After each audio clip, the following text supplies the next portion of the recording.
Hi guys, ఈరోజు నేను సంగమేశ్వరం వచ్చాను. సంగమేశ్వరంలో ఉన్న ఈ శివుని టెంపుల్ని దర్శించుకోవడానికి వచ్చాను. ఈ సంగమేశ్వరం టెంపుల్కి ఉన్న ప్రత్యేకత ఎక్కడ ప్రపంచంలోని ఏ శివుని టెంపుల్కి లేదు. ఆ ప్రత్యేకత ఏంటంటే ఇందులో ఉన్న శివలింగం ఎటువంటి రాయితో తయారు చేసింది కాదు. ఆ లింగం ఒక వేప చెట్టు నుంచి తయారు చేసింది. ఆ లింగాన్ని ధర్మరాజు ప్రతిష్ఠించాడు. ఆ స్టోరీ ఏంటంటే, ధర్మరాజు భీమునికి శివలింగం కోసం అనేసి కాశీకి పంపిస్తే ఈ లోపు లేట్ అవుతుందనేసి ధర్మరాజు అక్కడ దగ్గరలో ఉన్న ఒక వేప మొద్దును నరికి మొద్దునే లింగంగా ప్రతిష్ఠించాడు. అండ్ సంగమేశ్వరం టెంపుల్కి ఉండే ప్రత్యేకత ఏంటంటే, ఈ టెంపుల్ కేవలం ఒక సంవత్సరంలో 4 నెలలు మాత్రమే ఓపెన్లో ఉంటుంది. 4 నెలలు మాత్రమే నీటి బయట ఉంటుంది. మిగతా 8 నెలలు ఈ నదిలో మునిగిపోయి ఉంటుంది. నాకు తెలిసినంత వరకు ప్రపంచంలో 8 నెలలు మునిగిపోయి 4 నెలలు బయట ఉండే టెంపుల్ ఏదన్నా ఉందంటే నాకు తెలిసి ఇది ఒక్కటే, సంగమేశ్వరం టెంపుల్. అండ్ ఇక్కడ నదిలో మునుగుతా అని చెప్పాను కదా, ఈ నదిలో 7 నదులు కలుస్తాయి.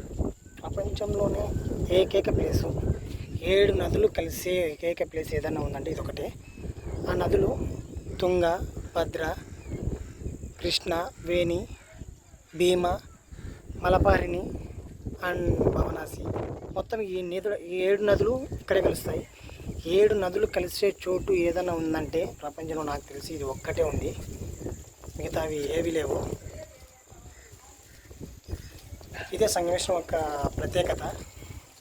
ఇంకోటి, ఈ సంగమేశ్వరం టెంపుల్కి రావాలనుకుంటే కర్నూలు నుంచి 100 కిలోమీటర్స్ అవుతుంది. కర్నూలు నుంచి ఆత్మకూరుకు వచ్చి ఆత్మకూరు నుంచి డైరెక్ట్గా సంగమేశ్వరం బస్సులు ఉంటాయి, డైరెక్ట్గా రావచ్చు రావాలనుకునే వాళ్ళు.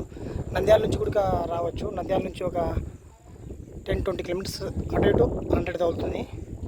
100 కిలోమీటర్స్ అవుతుంది. ఇది ఓన్లీ అదే చెప్పాను కదా, 4 నెలలు మాత్రమే ఈ సంగమేశ్వరం టెంపుల్ని దర్శించుకోగలరు. మిగతా 8 నెలలు ఈ నదిలో మునిగిపోతుంది. చూడండి, ఈ నదిలో ఆల్రెడీ నీళ్ళు వస్తున్నాయన్నారు. అడిగితే చెప్పారు, నీళ్ళు రావడం వల్లనే ఈ ఆకంతా కొట్టుకొచ్చింది. నేను చెప్పి 7 నదులు కలిసే ప్లేస్ ఇక్కడే అండి. ఇప్పుడు ఈ గుడి ఉంది కదా, ఈ గుడి మొత్తం కూడా మునిగిపోతుంది. నేను అప్లోడ్ చేసిన ఒక 2 months లోపల అంతా మునిగిపోతుంది, ఏమీ ఉండదు. ఇంకోటి ఏంటంటే, ఈ గుడిని మునిగిపోయినా కూడా ఒకసారి వచ్చి మీకు చూపిస్తాను మునిగిన తర్వాత ఎలా ఉంటుందండి. ఇది అయితే మునగక ముందుకు చాలా పవిత్రమైన ప్లేస్ అండి, ఎవరైనా సరే వచ్చి చూసే ప్లేసు. ఇంకొకటి, ఈ గుడి మునిగిపోవడానికి మెయిన్ కారణం ఏంటంటే మన శ్రీశైలం రిజర్వాయర్ అండి, శ్రీశైలం డ్యామ్ ఉందండి, శ్రీశైలం ప్రాజెక్టు అదే అండి. అది కట్టడం వల్ల నీళ్ళు ఎక్కువ అవడంతో, అది గేట్లు క్లోజ్ చేసినప్పుడు నీళ్ళు ఎక్కువ అవడంతో ఇది మునిగిపోతుంది. అంటే ఇది ఇప్పుడే కాదు, చాలా ఏళ్ళ నుంచి, అది శ్రీశైలం డ్యామ్ కట్టినప్పటి నుంచి ఇక్కడ మునిగిపోతూ వస్తుంది. అండ్